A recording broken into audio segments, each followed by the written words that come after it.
Kita pindah ke sebelah sekarang, kita ke posisi ke Reza Gladys ya. Kalau yang Mas Anton lihat sendiri, Reza Gladys sekarang dalam posisi puas dengan 11 tahun tuntutan atau seperti apa Mas? Atau takut atau seperti apa? Setelah pledoi nanti mungkin. RG sedang tidak baik-baik aja, lihat dia ingin kabur sebenarnya RG di sini. Kenapa? Karena kemungkinan besar dia akan backfire buat dia. Bukan permasalahan persidangan ini akan menjadi backfire buat dia tuh. Akan berbalik ke dia. Kemungkinan besar ya dia akan dipertanyakan oleh JPU sendiri tentang produknya dia sendiri, nanti akan terbuka nih di sini. Gitu.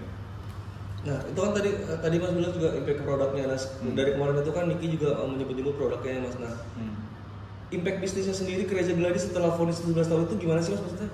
Ke produk-produknya dia sendiri? Akan sedikit berpengaruh di sini. Dia akan menarik uang-uangnya dia. Ini duitnya dia akan tertarik di sini.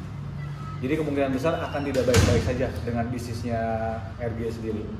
Karena ya kita ngomong jujur aja ya, maksudnya kan segala proses yang namanya persidangan yang dia jalani sekarang kan tidak mungkin dia tidak mengeluarkan uang, pasti dia mengeluarkan uang di sini. Tapi dengan persidangan ini terus berlanjut, ya pasti secara finansial dan pundi-pundi dia dan berusaha-usaha dia itu akan berpengaruh. Ya kemungkinan besar ya tidak baik-baik aja lah untuk usaha dia, terutama untuk produk skincare dia sendiri. Kalau menurut Mas Anton, ini kan posisinya kan 11 tahun dan denda 2 miliar Mas.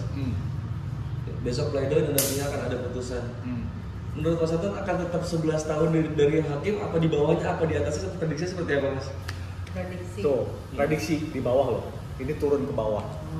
Kemungkinan besar Niki itu akan menjalani kurang lebih ya 4 sampai 5 maksimal. Itu pun dipotong dengan masa tahanan yang sudah dijalankan oleh Niki loh. Niki itu sudah jalan 8 bulan atau sampai 9 bulan kayaknya, itu dipotong.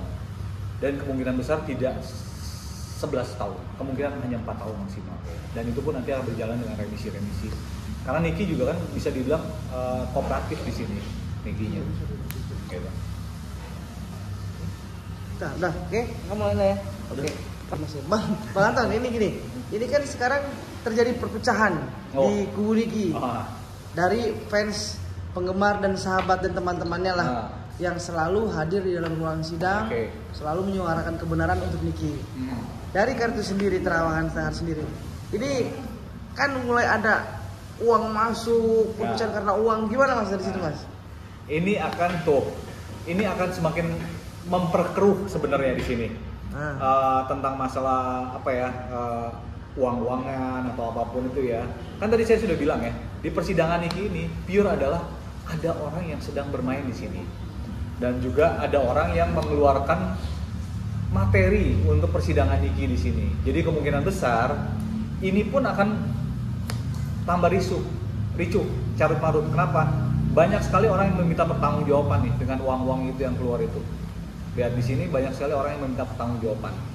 Jadi ya bisa dibilang permasalahan nggak tahu lah mau bilang dualisme, perpecahan atau apa. Tapi yang pasti ujung-ujungnya balik lagi permasalahan uang. Oke, banyakkah orang-orang atau teman-teman atau penggemar atau apapun lah namanya yang mencari keuntungan dengan menjual nama Niki, Mas? Banyak. Kenapa? Karena ini Niki ini adalah kalau dibilang, sorry ya, aku objektif loh. Aku tidak bilang aku ini Niki. Niki ini adalah produk unggulan. Produk unggulan itu apa? Apapun yang berbau dengan Nikmir gitu ya, itu akan selalu ada impactnya buat mereka. Termasuk dengan para ya ini tadi lawan-lawan, bukan lawan-lawan yang lebih tepatnya orang-orang yang melaporkan Nikmir sebenarnya.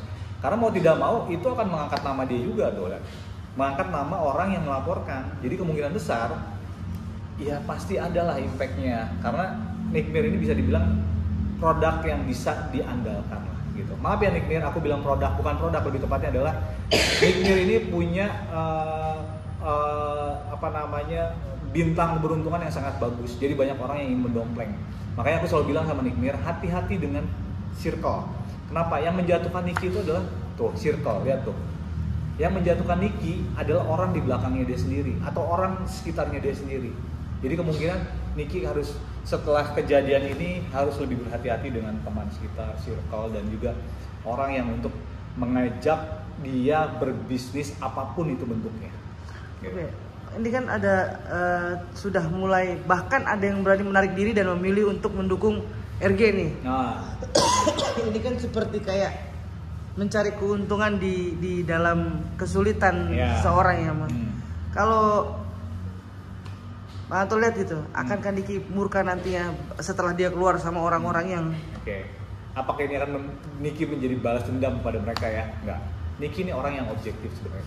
Kita mengakui loh bahwa dengan kebarbarannya Niki ini sebenarnya dia itu adalah tipikal orang yang tidak pernah ada dendam sebenarnya. Cuman ya kita tahu lah omongan Nick Mir ini sangat pedes ya.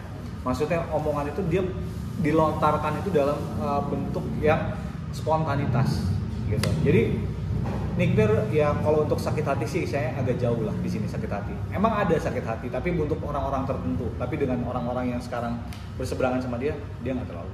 Oke, saya mulai satu lagi nih. Oke. Yang hadir ke sana betul gak sih mendukung Niki? Tulus gak sih? Pertanyaan bagus loh. Pendukung Niki banyak yang tulus, tapi banyak juga setengah. Ini kan setengah nih. Ini ada setengah permainan di sini. Ada juga setengah yang tidak tulus dan banyak memanfaatkan situasi Niki. Jadi intinya yaitu dia aku bilang kita sebagai orang yang maksudnya normal-normal aja kita bisa melihat ini kok sebenarnya. Secara kita melihat orang-orang yang ada di persidangan Niki itu banyak sekali orang yang berusaha banyak untuk pansos juga, banyak juga untuk menaikkan ratingnya dia dan macam-macam lah intinya. Bahkan ada yang cari uang di situ ada.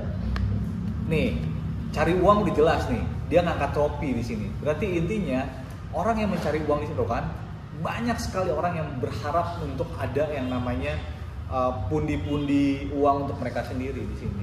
Termasuk popularitas mereka loh, popularitas mereka sendiri. Gitu. Oke. Oke. Oke.